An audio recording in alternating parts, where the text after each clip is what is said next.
So we started this research because more and more people had been open about their choice not to have kids. And we really wanted to understand these child-free people better, especially since they're not very commonly included in the academic research.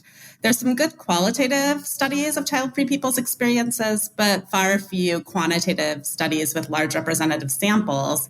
And in particular, a lot of the larger representative samples have really lumped child-free adults in with other types of non-parents, including people who are planning to have kids in the future, but don't have them yet, and people who wanted to have kids but couldn't have them due to medical or social circumstances, so people who are involuntarily childless.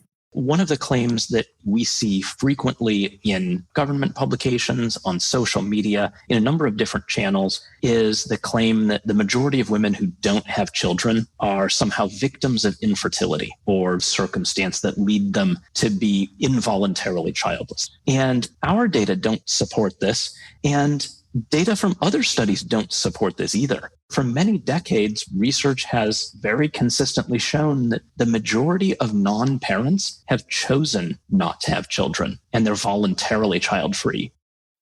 In this episode of the Overpopulation Podcast, we'll be talking with Dr. Zachary Neal and Dr. Jennifer Watling Neal, psychology professors and prominent researchers in studying child-free people and the child-free choice. Their research is helping to separate myth from reality about this choice in a pronatalist cultural landscape. Welcome to the Overpopulation Podcast, where we tirelessly make ecological overshoot and overpopulation common knowledge. That's the first step in right-sizing the scale of our human footprint so that it is in balance with life on Earth, enabling all species to thrive. I'm Nandita Bajaj, co-host of the podcast and executive director of Population Balance. I'm Alan Ware, co-host of the podcast and researcher with Population Balance, the first and only nonprofit organization globally that draws the connections between pronatalism, human supremacy, and ecological overshoot, and offers solutions to address their combined impacts on the planet, people, and animals. And now on to today's guest. Dr. Zachary Neal is a professor of psychology at Michigan State University. He is the author of 4 books and more than 100 peer-reviewed research articles, and he serves as the editor-in-chief of 2 scholarly journals. His primary research focuses on developing statistical models for understanding social networks, but recently his research has also expanded to include an interest in studying the child-free population in the United States and globally. Dr. Jennifer Watling Neal is a professor of psychology at Michigan State University and is an editor at the scholarly research journal Social Development. She has authored over 75 peer-reviewed research articles. She is interested in understanding the prevalence and characteristics of child-free adults in the United States and internationally. In addition to her research on the child-free adults, she conducts research on the role of children's peer networks in shaping behavior, personality, and well-being. Well, welcome to our podcast, Jenna and Zach. Really great to have you on the show. It's great to be here. Yeah, we're very excited to be here today. Likewise. And you first became known to us about a year ago in early 2023 when our team was preparing to launch a research project to dispel the misinformation spread by a recent film titled Birth Gap. As you know, the film makes several unsubstantiated assertions that population collapse due to declining fertility rates is imminent, and that rising involuntary childlessness is behind this alleged crisis. Your research findings on the prevalence of people who are child-free by choice played a really pivotal role in preparing our counter-arguments against this film. For our listeners, our project website, Birth Gap Facts, can be accessed at birthgapfacts.org. So thank you for your contributions to the project and also to the research in general. We're looking forward to digging deeper into that. So we'll start with your research on the prevalence and characteristics of child-free adults in Michigan. It's received a ton of attention in the child-free community and in the broader media. Could you describe to us the process of how you designed that research, specifically how you focused on creating a more consistent definition of the term child-free? And then also, what were the main findings of your research? Sure, we'd be happy to chat about that. So we started this research because more and more people had been open about their choice not to have kids. And we really wanted to understand these child-free people better, especially since they're not very commonly included in the academic research.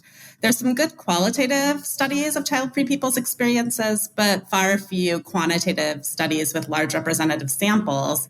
And in particular, a lot of the larger representative samples have really lumped child-free adults in with other types of non-parents, including people who are planning to have kids in the future, but don't have them yet, and people who wanted to have kids but couldn't have them due to medical or social circumstances, so people who are involuntarily childless. And so what we did in these studies is we used a data set that includes representative samples of Michigan adults. They were completing a survey called the Michigan State of the State survey. And we asked people a series of 3 yes and no questions on this survey to help us determine if they have kids, want kids, or don't want kids. So first we asked them, do you have or have you ever had any biological or adopted children? If they answer yes to that, then they're parents. If no, then we move on to the next question. So we would ask them, do you plan to have any biological or adopted children in the future? And if they answer yes to that, we would classify them as not yet parents. So these are folks who are kind of planning to have kids in the future. And if they answer don't know, we sort of classified them as undecided. These are folks who are kind of on the fence about whether they want to have kids or not. And finally, if they answered no to that second question, we move on to a final question where we ask them, do you wish you had or could have any biological or adopted children? So that's a question about their desire to have kids. And if they answer yes to that, we would classify them as childless. So they're people who really wanted to have kids but couldn't. And if they answer no, those are the folks that we would classify as child-free. These are people who do not have kids, they're not planning to have kids, and they don't want kids. So when we've done that, and we published several studies that have looked at this and sort of replicated this finding in Michigan, we found that about 21%, or more than 1 in 5 adults in Michigan, are child-free. That's a really astounding number, especially given that this group of people is so underrepresented in policymaking and demographic surveys, marketing surveys, and in the media in general. And I especially appreciated the question that you asked about desire, because there's often this conflation that there is some kind of an innate drive to want to have children versus the social circumstances around us or the cultural norms that tell us what we should and shouldn't do. And so even separating the word desire to create this individual choice is very helpful. Often we don't see that in surveys. I think you're right. Asking the desire question, the sort of third of this yes-no series, I think is one of the things that sets this work apart from a lot of the other demographic research. So much of the existing demographic research doesn't focus on desire or interest in having children.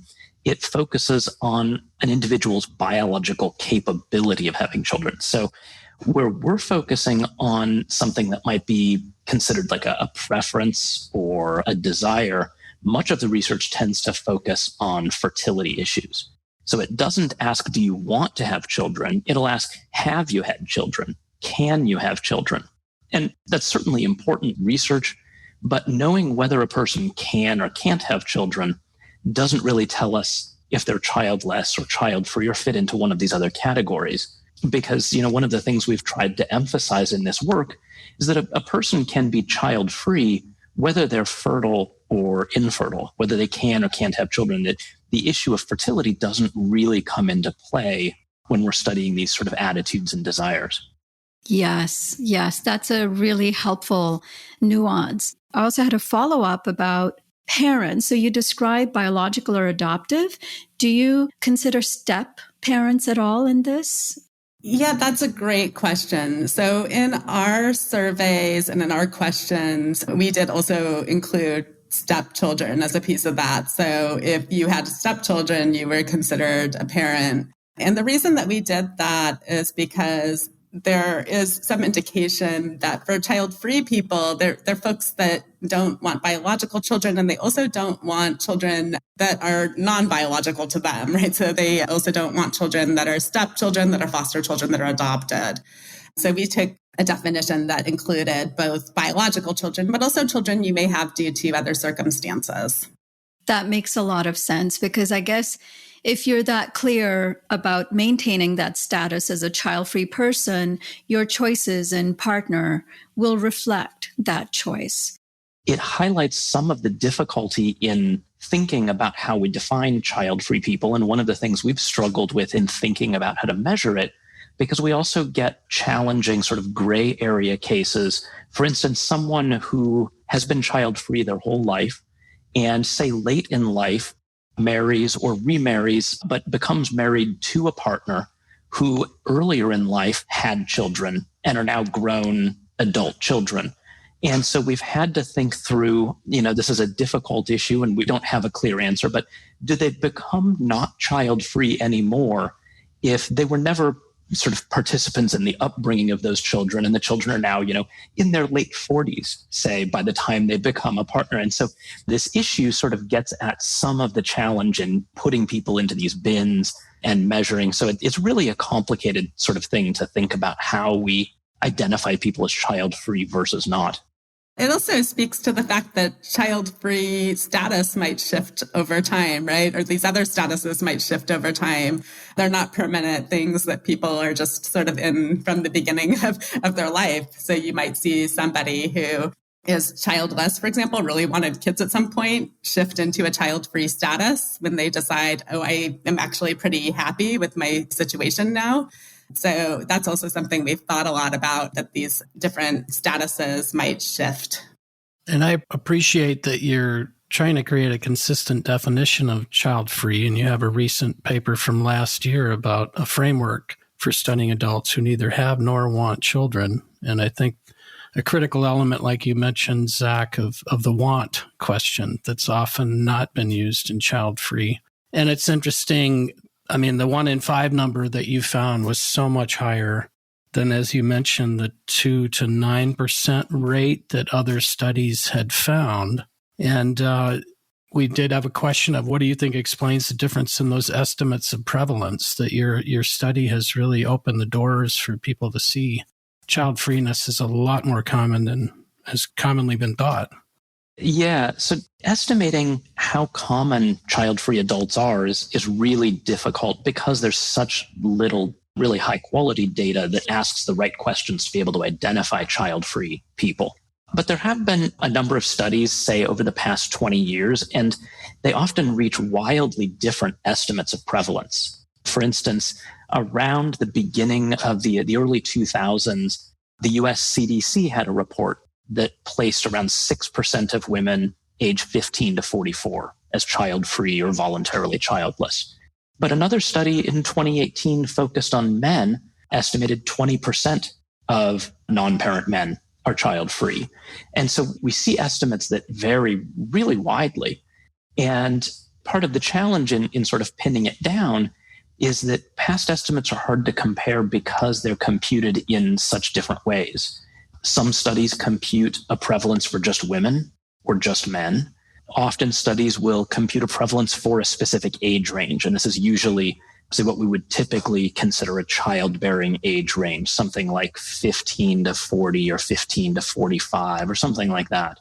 Some studies will report their estimated prevalence as a percent of all adults, but other studies will report it just as a percent of people who don't already have children. And there's also variation in the kinds of questions. So some studies will ask a question about fertility, which is more about biology than about desire. But some studies will ask, when they're trying to identify child-free people, they'll ask about desire. But other studies will ask about one's ideal number of children. Others will ask, how many children do you expect to have? And there are differences in the way people understand desire versus ideal versus expectation. And this is one of the things we're trying to sort through now. It takes a lot of data to be able to pull apart these sort of very nuanced distinctions. But I think one of the reasons our estimates tend to differ from a lot of the earlier studies is that we've been aiming to get something like a population-wide prevalence of being child-free. So if we look at the entire population of adults, how many of them are child-free? And so we're not sort of separating people by age or by gender or by fertility. We're trying to get sort of an overall number so that we have a sense how big this population is. So in a sense, it aims to be more inclusive of the group that we're trying to characterize. But that also means that we might wind up reaching different estimates from other studies that are focused on specific segments of the population. And you've done it in Michigan now more than once, so you had a fairly consistent result there. And you had mentioned Michigan's fairly demographically similar to the U.S. as a whole. So that bodes well for larger scale studies. It does. Certainly, we look forward to expanding this study beyond Michigan. Because we live here in Michigan, we're at a Michigan-based institution. It makes it easiest to collect data here. So we've developed a very fine-grained portrait of the child-free population in Michigan, but it's difficult to extrapolate too far beyond that. So we're certainly looking forward to, examining this sort of data in other states and in other countries. Yeah, and I find it interesting also, I think somewhere you mentioned that child-free adults have always been common, but they're more willing to report on it on surveys now because the choice is more acceptable and the advocacy around child-free choice has expanded. And that kind of makes a lot of sense because if you're not going to be socially ostracized or marginalized within your community for having a certain status, then people are just more likely to accept that more confidently than hiding it. For example, I know that in communities like India or certain more patriarchal countries where it's considered really taboo to not have children or to not be married, there are people who would lie to their families about their status and say, well, we're childless, we just couldn't have children, even though they actively made the choice to not have children and fertility was actually not an issue. So, I wonder to what degree some of the self-reporting is also not honest because of internalized pronatalism. I do think social desirability in the case of these questions is an issue. Probably even in the United States, to some extent, where being child-free has become more acceptable, I still think there might be some people who would feel uncomfortable saying that they don't want children. But definitely in other places where the social acceptability of being child-free is even lower, we are really interested in looking at identification as child-free in other countries as well. So not only expanding our work in Michigan to the United States, but also expanding to look at other countries and see what the prevalence rates of child-free individuals are there. That's really great. Another thing you noticed in a recent study is you looked at how the Dobbs decision in the U.S. to allow states to restrict abortion impacted the number of adults in Michigan describing themselves as child-free. What did you find? Yeah, this was really interesting. So we had been collecting data in Michigan pre-Dobbs. We were already trying to look at the prevalence of child-free people in Michigan pre-Dobbs.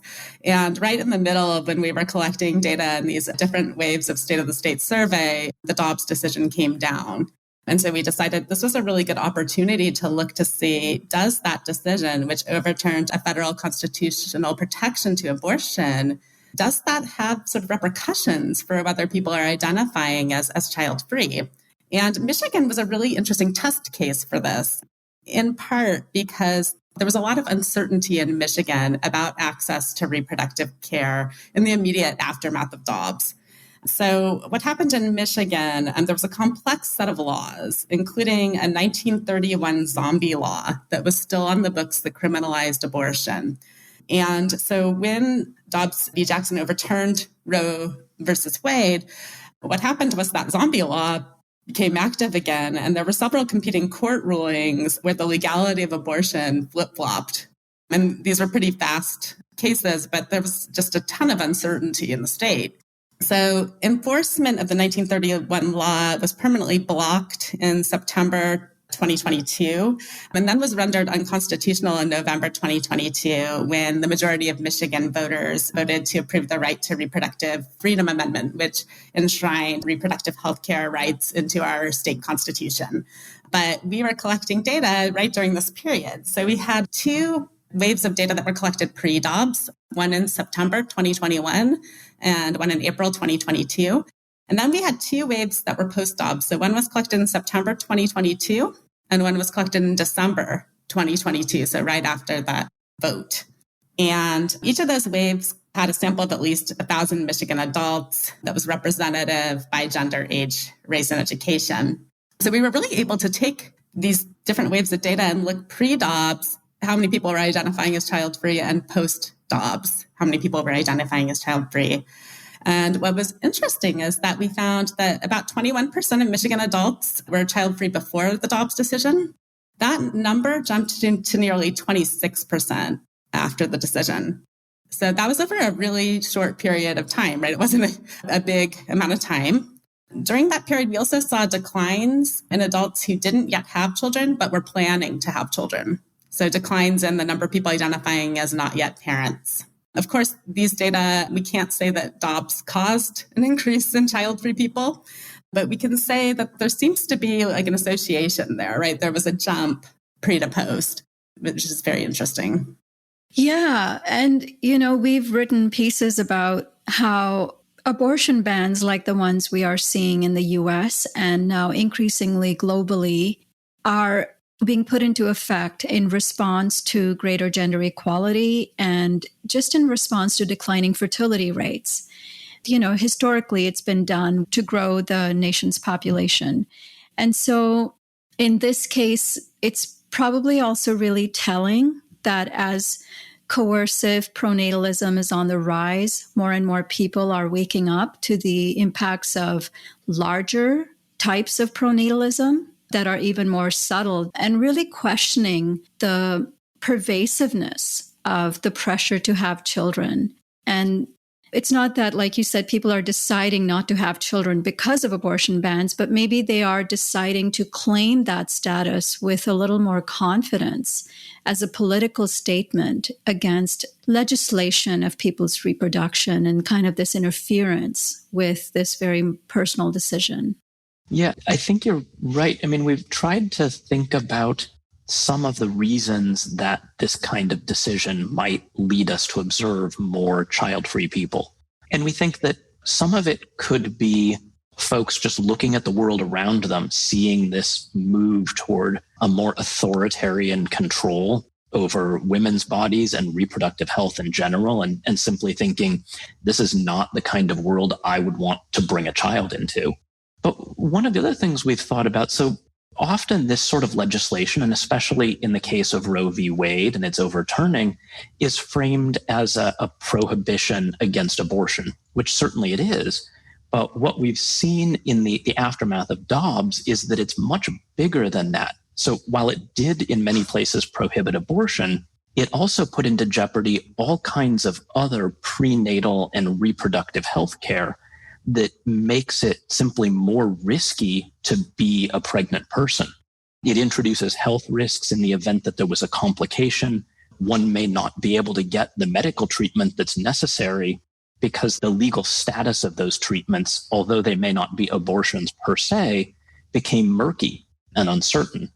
And so, we think some of the jump could be the general political climate, but some of it could simply have been the additional medical risks that one takes on by making the choice to become a parent.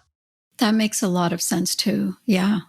So you've also conducted studies looking at the prevalence of stereotypes about child-free people, as well as the lack of interpersonal warmth that parents and even potential parents are more likely to feel toward child-free people. So could you describe some of the findings of that research you found? Yeah. So we've looked at warmth and stereotype in a couple of different ways. In some of our earliest studies, we were interested in how parents and child-free people feel about each other. And one of the things we found is that although parents don't feel particularly negative toward child-free people, parents do feel especially warm toward each other. That is, parents feel an especially strong bond toward other parents. And so one of the things that means is that parents' strong preference for other parents may mean that child-free people wind up getting left out of, say, social events, or they may wind up feeling out of place in an otherwise parent-focused or child-focused sort of setting. And this can happen even if parents don't have any sort of actual negative feelings towards child-free people. It could be driven simply by parents' stronger feelings of warmth toward other parents. In some of our other work more recently, we've also tried to start thinking about stereotypes of child-free people in the child-free population. As a historically minoritized group, we anticipated there might be some stereotypes held about members of this population. And so we developed a scale that included things like the belief that child-free adults have little stake in the future, or child-free adults are selfish.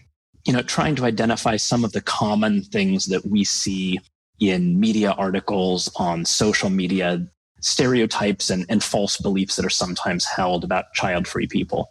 And we wanted to see if we could develop a scale that would allow us to measure these things consistently in the population. And the scale we've developed seems to work fairly well. And we've found some patterns in who holds these stereotypes. It looks like from this preliminary work, men hold slightly stronger stereotypes of child-free people than do women. The stereotypes are more strongly held by non-college graduates than by college graduates. And they're also held by people who have or want children. So people that are planning to become parents in the future often also hold these stereotypes. And you've also looked more generally at the personalities and the life satisfaction and the likelihood of their changing their mind about their child-free decision. What were some of those findings? Yeah, so for life satisfaction, we looked at that in our earliest study. We used a common life satisfaction scale that's used in psychological studies. And we found that child-free people are just as satisfied with their lives as parents, as childless people, or as people who plan to have kids in the future. So there weren't any differences there in life satisfaction. We also looked at this question of changing minds. So this is a common refrain also among people that when people are young, they'll kind of say they're child-free, but later on they're going to change their minds and they're going to want to have kids. And in 2 papers, we asked child-free adults to report when they made the decision to not have kids. So it was sort of retrospective. It's not perfect data by any sense. But when we asked this question, we found that on average, people decided to be child-free early in life, so generally in their teens and 20s. And these people who reported that they were deciding to be child-free in their teens and 20s, on average, were nearly 40 and still didn't have kids. So it was suggesting that they were maintaining this child-free status for quite some time, suggesting that they weren't really changing their minds later in life. And of course, on the flip side, the question about regret and possibility of changing the decision is often not asked of parents. Did you find anything in your research about the number of people who had children who regretted having children, whether it was your own research or other research?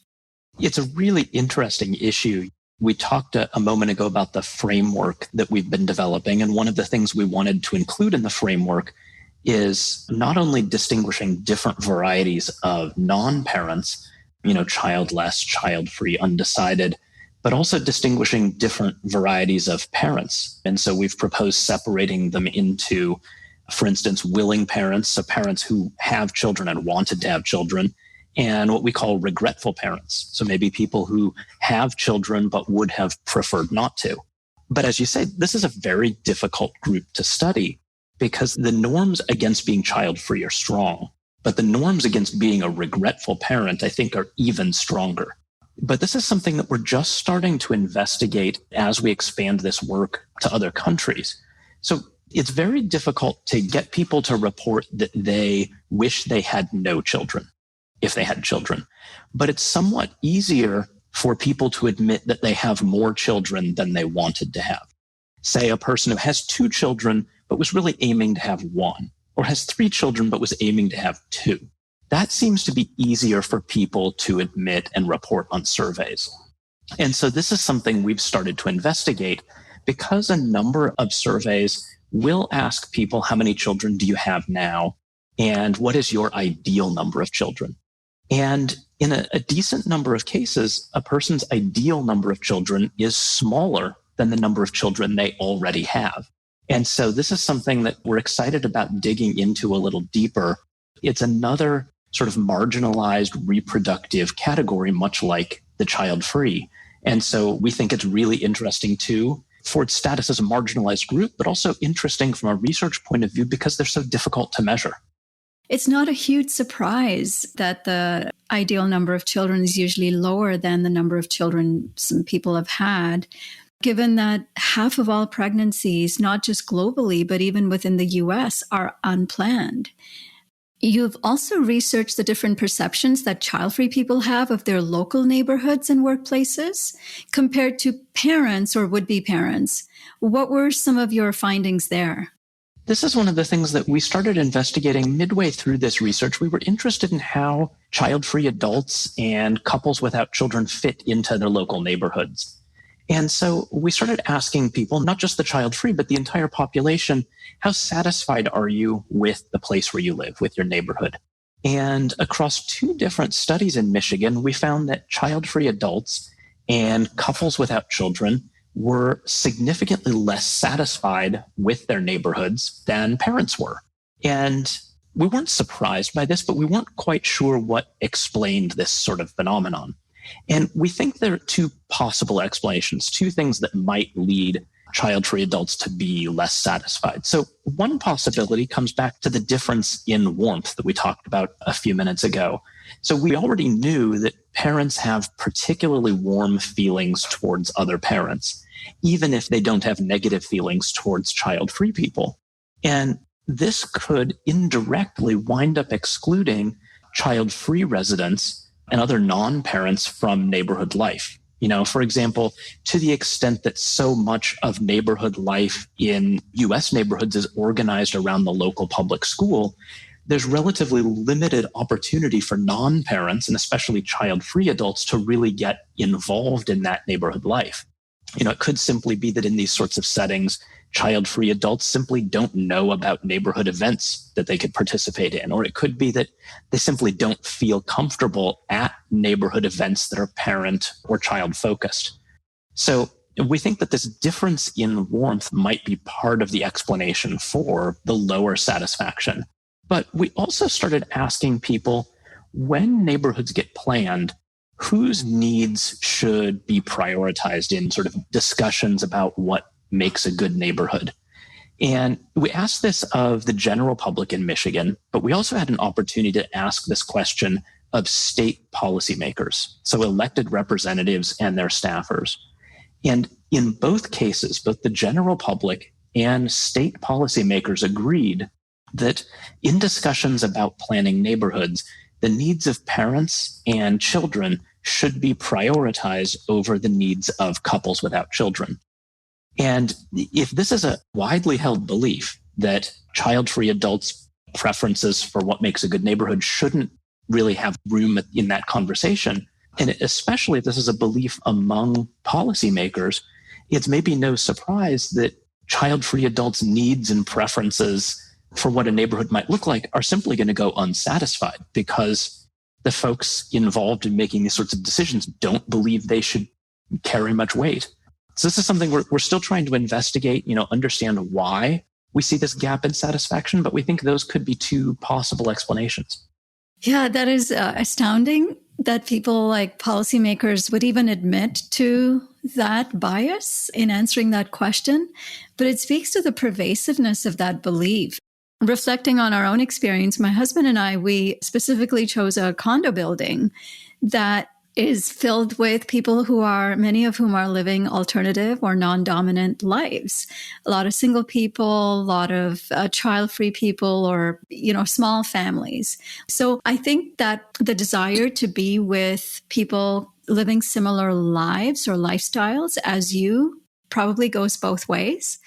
In people wanting to see reflected in society more of their lifestyle as well. But we're lucky because we could find a neighborhood like that. But in places that are primarily built around people with children, it's very clear how marginalized people without children or single people would feel. Where we live in East Lansing, it's a typical Midwestern U.S. college town. And as a consequence, there are two types of housing stock. There are small student apartments near campus, and there are big standalone multifamily residences. And there's nothing in between. There are no condominiums for couples, for young professionals. You can buy a 5-bedroom home in the suburbs, or you can buy a shared 4-bedroom apartment on campus. But there are limited choices in the real estate market. And I think that's probably the case in a lot of different settings, that perhaps for these sorts of reasons, this is not a population whose needs are served by all sorts of neighborhoods. Yeah, and our house is much bigger than we would actually need because there are not apartments available or smaller housing available for small families. I was just thinking of all the infrastructure in North American cities that was built when family size was so much larger. I remember seeing the population of Minneapolis being much lower in 1910, but the number of kids in schools was double or some mind-blowing number. So yeah, when they were building up these cities, investing in the roads and the sewers and the electrical infrastructure and all of it was being centered around these burgeoning populations of children. And now we're stuck with a lot of that. But to the extent they keep building around that previous investment, previous infrastructure model that's based on larger families, higher fertility, they're really trapping themselves in an outmoded paradigm. And you both have research now in progress about child-free people in Japan. So that's kind of your first cross-cultural foray into this research.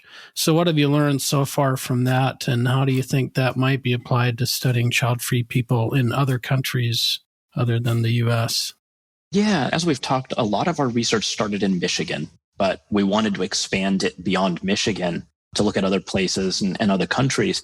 We hadn't set out to specifically investigate Japan per se. Well, we started because we were interested in understanding how really nuanced features like a person's age or marital status, or even more narrow than that, how the question on the survey is worded affects what estimates of prevalence a study might get for child-free people. And the challenge doing this sort of research in the United States is there are very few surveys that ask these sorts of questions. What we found, though, is largely driven by the falling fertility rates in Japan. The Japanese government has collected an enormous quantity of very high-quality demographic data over many decades. And this data is publicly accessible and gave us an opportunity in another cultural setting to be able to really dig into these details and understand how do these little features of the way surveys are constructed affect how we might measure child-free people and how many child-free people we might observe. And so in our initial work in Japan, we collected 83 different government demographic surveys over the past 20 years. So collectively, this surveyed over 250,000 Japanese adults. And this much data let us take a much more nuanced look at the child-free population than would be possible in Michigan or the United States. And we've started to see some patterns here. So for instance, we've found that the likelihood of being child-free in Japan is 5 times higher for singles than for partnered couples, and about 20% higher for women than for men. But what we think is particularly interesting is that there's a clear upward trend. So the prevalence of child-free adults has been increasing in Japan by about 3.5% every year since 2000. And it does make a difference how the question is worded in the surveys that we use to study them. So, for example, if we identify child-free people from a survey by asking them a question that uses the word expect, do you expect to have children? We'll get a higher prevalence estimate than if we used a survey question that asks them about a want or a desire. Do you want to have children? And so it's this sort of nuanced understanding of the way surveys and data work that we hope will inform some of our future work in the United States also, because it gives us an idea how survey questions need to be worded and how that wording affects the sorts of results that we might see. And you found an estimate of 8.8% of the population, Japanese adults aged 18 to 50, declaring child-free in 2020, or you determined they were child-free. That kind of surprised us of how low that seems relative to Michigan. But we also, in talking with Isabel Fassbender, a researcher in Japan, wondered how much that's kind of an internalized pronatalism, that the stigma of admitting or talking about your child-free desire would make you be maybe less honest with yourself and less honest with the interviewer. What do you think about the number you found? Yeah, that's certainly something that we thought about. It's lower than the prevalence that we've estimated in Michigan. However, from our understanding of the culture of children and child raising in Japan, although there's a strong norm toward pronatalism in the United States, it's much stronger in Japan and Japanese culture, paired with the fact that although there are pronatal policies in the United States, there has been a concerted institutional and government effort to increase fertility rates in Japan for many decades, and is very well funded and very well organized beyond anything that we've seen in the United States. So we think that the cultural and the institutional forces are probably coming together to give us a lower prevalence estimate in Japan than we see in the US. But this is certainly something that we're continuing to fine tune as this wealth of Japanese data lets us understand better how to estimate prevalence more accurately. That certainly lines up also with the interview we did with Isabel Fassbender, who was talking about how this response to fertility decline has been met with this toxic mix of patriarchy, but then also biomedical capitalism. So this fertility industry that has joined forces with the government and with media agencies to really infiltrate both the education system and the mainstream media, with basically pronatalist pressures saying why it's good for women to start having children earlier. And then, of course, nationalism is playing a huge part there too, because there's this pressure to have more Japanese children. Maybe you can respond to that in how you designed the question. And what was your reasoning behind the nuance in the question you were asking about how many children do you expect versus want? Why do you think people are responding differently with those two words? So when you ask somebody if they expect to have children, that can conflate childless people and child-free people. Because when you ask an expect type question, people who are childless might say, I don't expect to have children, maybe because of social circumstances or maybe because of fertility issues. There's a number of reasons and barriers that might mean that somebody doesn't expect to have children, but that doesn't necessarily mean they don't want children. So for an expects question, if you're really trying to identify child-free people, which child-free people differ from childless people based on the lack of desire to have children, that expect question isn't quite as nuanced and able to kind of parse those two groups.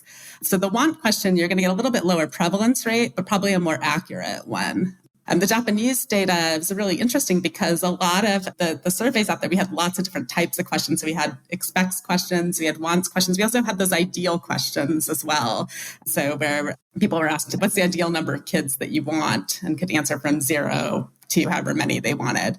So we were able to kind of compare all three of those, which was really interesting from a measurement standpoint. So the other part that's interesting here is that there is a lot of differences between countries and that the context of these countries matters a lot for the prevalence of child-free individuals.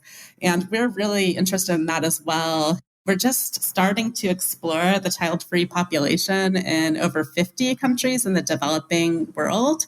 There, we're really interested in whether methods of birth control and access to reproductive care might play a role, and whether people identify as child-free. There's also the pronatal context around these countries. So one country that we've been looking at most recently is the Philippines. And in the Philippines, since 1993, the prevalence of child-free adults has increased And it's more than doubled among married people, but is pretty low overall still. It went from 0.2% to 0.5%. So really, really low levels of people identifying as child-free when they're married in the Philippines. But if you look at single people, it's jumped substantially from 3.9% in 2013 to over 10% in 2022. So at least among single people in the Philippines, you're seeing decently higher prevalence rates of child-free folks. That's interesting. And I think that also speaks to probably the level of acceptance. Maybe there's increased acceptance because of increased advocacy around child-free people. And the designing of your question also reminded me of another conversation we had with kind of a behavioral economist who was saying the way a lot of the demographic surveys are designed are inherently kind of pronatalist or non-neutral. They kind of just take people's word at face value without recognizing the context within which people are responding. It's really heartening to hear that you are trying to broaden that research with the kind of nuance you're using in your wording to move away from that inherent or implicit bias. Yeah, I can maybe offer a simple example of how that subtle wording difference can impact researchers' ability to do this sort of work. So many countries have a general social survey. The United States General Social Survey, the GSS, has been running for many decades, the Canadian GSS for many decades. And in all of these surveys, for many years, they asked this ideal question: what is the ideal number of children for you? And our research suggests that there may be some pros and cons to using a question with that sort of wording, but it can get us close to an estimate of prevalence for child-free, and it can help us identify which survey respondents are child-free. But about 20 years ago, the wording of that question changed. So it used to ask, what is the ideal number of children for you? Those surveys now ask, what is the ideal number of children for a hypothetical family? Which is, if you're just scanning the survey codebook, it looks like the same question, but it's different in a very important way that makes it impossible to know if the respondent themselves is child-free. It makes it impossible to estimate the prevalence of child-free. It's difficult to know how someone would form an opinion about the ideal number of children for someone else or for a hypothetical family. And so the question looks very similar, but it's different in a way that makes it not useful to answer some of these questions. Right. Yeah, it's such a bad question. I mean, I'd like to ask them why they shifted to that, because it also assumes that somebody could answer that the ideal number of children is like the same for everybody, right? I don't know. It's such a weird question. One thing, we found that demographic research more and more is being influenced by market forces. And so a lot of it is being conducted more in terms of, economic growth. And so I wonder how much of that bias is entering some of these larger surveys where they simply cannot stay objective. I think you're right that increasingly surveys are driven by sort of economic motives, but there's a risk here that underestimating the prevalence of the child-free population is underestimating the economic weight of this population. This is a large segment of the population. If our Michigan estimates hold up nationwide, we're talking about many millions of adults with income and disposable income and retirement needs that buy homes and cars and things like that, that are completely off the radar for economic forecasting, off the radar for advertisers. You see lots of commercials that are advertising to parents as a target audience, but you never see commercials advertising products to the child-free population, despite the fact that we think it's a fairly substantial chunk of the population. So I think you're right that economic incentives drive how surveys get constructed, but I think they're driven based on some incorrect and underestimated prevalence estimates on the child-free. I think this is a bigger population than economic actors realize. Right. We're also seeing more explicitly pronatalist policies and agendas being pushed in governments around the world, some of it partly due to this, fear of economic decline, and some of it because of nationalism, from leaders like Putin in Russia, Orban in Hungary, and Xi Jinping in China, and dozens of other countries providing so many pronatalist kind of monetary incentives to boost their birth rates. You're both involved in studying and applying network theory, or the study of how complex systems behave and evolve. And you've applied network theory to various topics, including social networks, urban planning, public health, and education. What might network theory tell us about how misinformation and stereotypes about this specific group of people, the child-free demographic, can circulate and spread throughout societies? It's a great question. As you've commented, this propaganda in some cases, or pronatalist agendas, and in many cases, misinformation is increasingly circulating, in some cases on social media, in other cases, institutionally promoted by governments and states. And I think one of our goals in this work is to just identify what pieces of information are real and identify what pieces of information simply don't seem to be supported. For example, one of the claims that we see frequently in government publications, on social media, in a number of different channels, is the claim that the majority of women who don't have children are somehow victims of infertility or victims of circumstance that lead them to be involuntarily childless. They would have children if only it weren't for these factors that are preventing them from realizing their full potential as mothers and fathers. And our data don't support this, and data from other studies don't support this either. For many decades, research has very consistently shown that the majority of non-parents have chosen not to have children, and they're voluntarily child-free. Most of the studies out there that allow us to distinguish the child-free adults from the childless adults suggest that being child-free is somewhere around 3 times more common than being childless.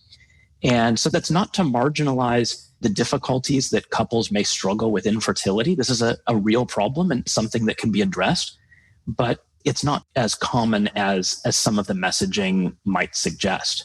Your network theory reminds me kind of we talked with Naomi Oreskes about market fundamentalism and how some of that came to fruition in the early 70s with Heritage, Cato, or AEI, all of these being formed to put forth these market fundamentalist ideas. And we have some of that with these pronatalist conferences around the world, and even in some of AEI and Heritage, a lot of those have a strong pronatalist bias. A lot of these think tanks on kind of the market fundamentalist / conservative right. So it is concerning seeing how they were quite successful in that previous network theory, that they expanded ideas out into politics, that they might be poised to do that again. And having better information and having studies like yours to push back against some of their erroneous claims can help a great deal.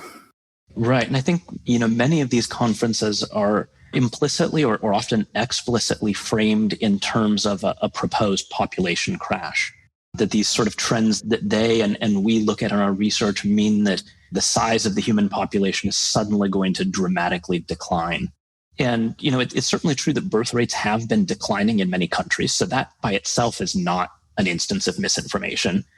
But it's tracking something slightly different from what we've been studying. So birth rates are tracking whether people have children.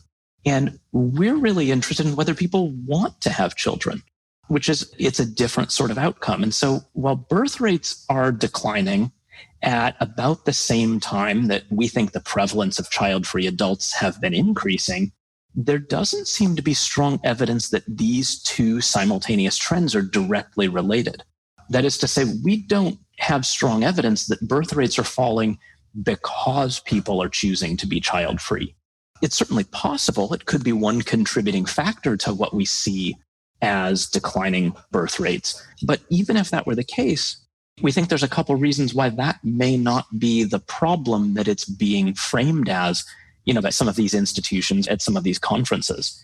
If we think of seeing rising rates of child-free adults as an indicator of a level of self-determination, it suggests that increasingly people are having the freedom to decide not simply whether they do have children, which has been made possible by methods of birth control, but they're also developing the freedom to decide whether they want to have children. And I think some of the pushback that the information about, a claimed population crash is experiencing is that we believe that people shouldn't be pressured to have children for the good of society or for the good of the economy. We think that in a general sense, seeing that people have the freedom to decide whether they want to become parents or don't want to become parents is probably a good thing.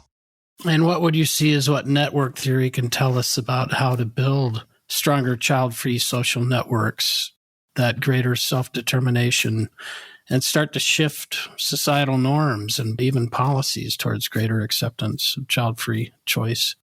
Yeah, so there are these network theories of bonding and bridging, and those are pretty useful in thinking about how we might build stronger child-free social networks and also to shift these broader societal norms and policies towards greater acceptance of the child-free choice.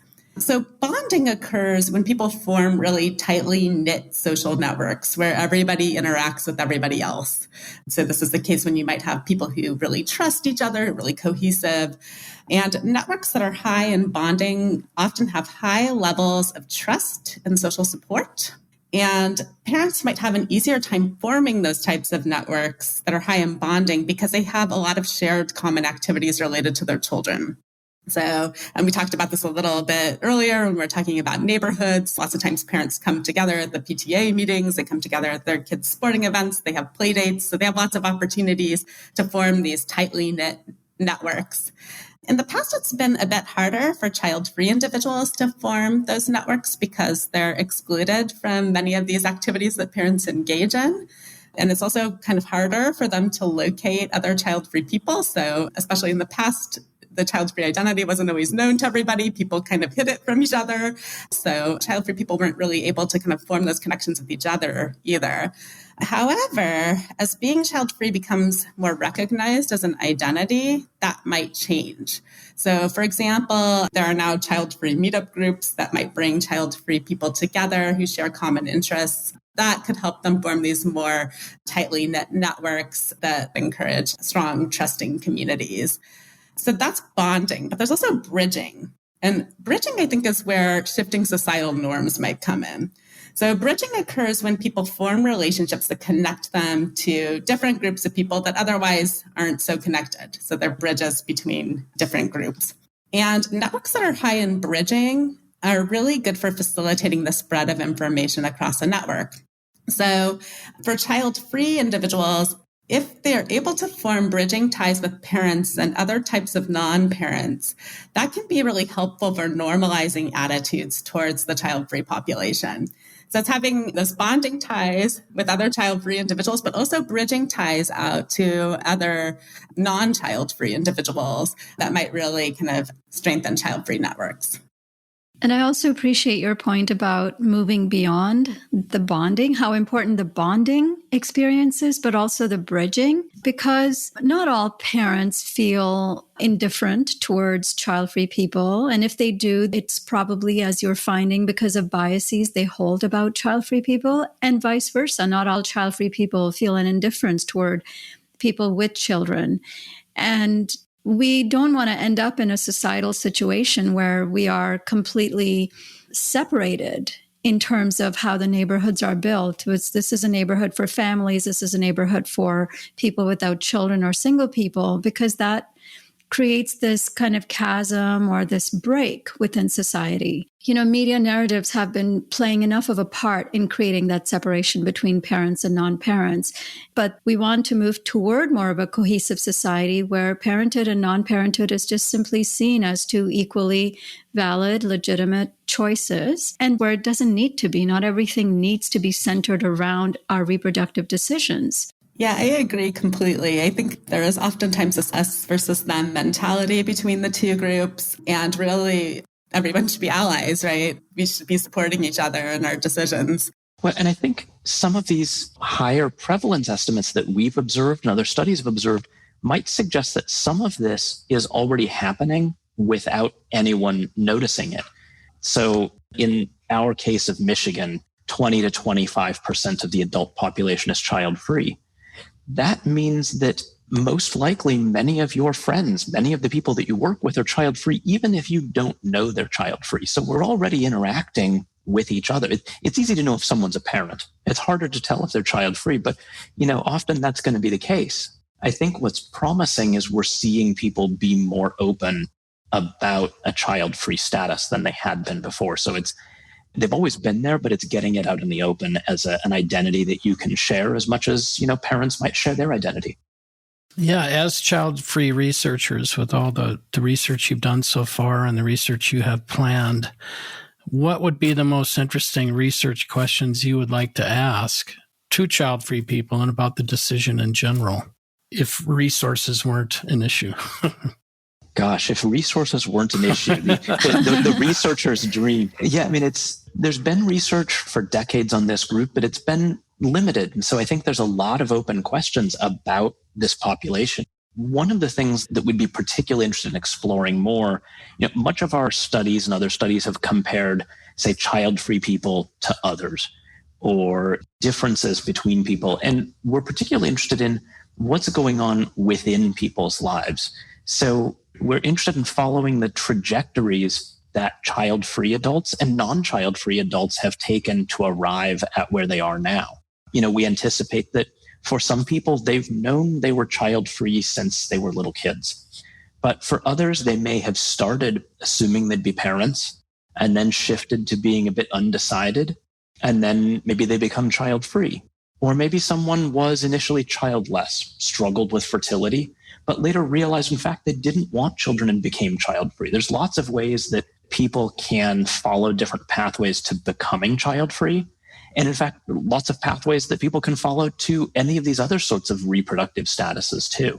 The challenge in understanding that is that we have to follow people for a long period of time via survey with people every year, every couple of years for 40, 50, 60, 70 years. Can't hit fast forward on their lives. And so that's one of the resource constraints here is time to let these things play out and see how they evolve. That could be wonderful. That reminds me of the Harvard happiness study, right, is one of the gold standards for longitudinal happiness data that goes back to the 40s, or I forget when they started studying those men, but that would be beautiful. So many research questions, so little time between the two of you. Well, thank you for all the work you are doing with such relatively few researchers in this field. And you've already made some great research findings available for all of us. Yeah, and we really appreciate what you're doing also to better understand the reality of child-free people. Great to have academic research on this subject because there's been so much great advocacy around it. And now it's just really good to have it supported with objective data. Thank you so much for joining us. You've had some great questions. It's been a pleasure to be able to share some of this work. Yeah, I agree. It's been really great to chat with both of you. Thank you. Before we sign off, we want to mention that if you as a listener would like to suggest any research questions or topics within the child-free choice domain to Jenna and Zak, to please reach out to them directly. Their contact information can be found in the show notes. And that's all for this edition of the Overpopulation Podcast. Visit populationbalance.org to learn more. To share feedback or guest recommendations, write to us using the contact form on our site or by emailing us at podcast@populationbalance.org. If you enjoyed this podcast, please rate us on your favorite podcast platform and share it widely. We couldn't do this work without the support of listeners like you and hope that you will consider a one-time or recurring donation. Until next time, I'm Nandita Bajaj, thanking you for your interest in our work and for your efforts in helping us all shrink toward abundance.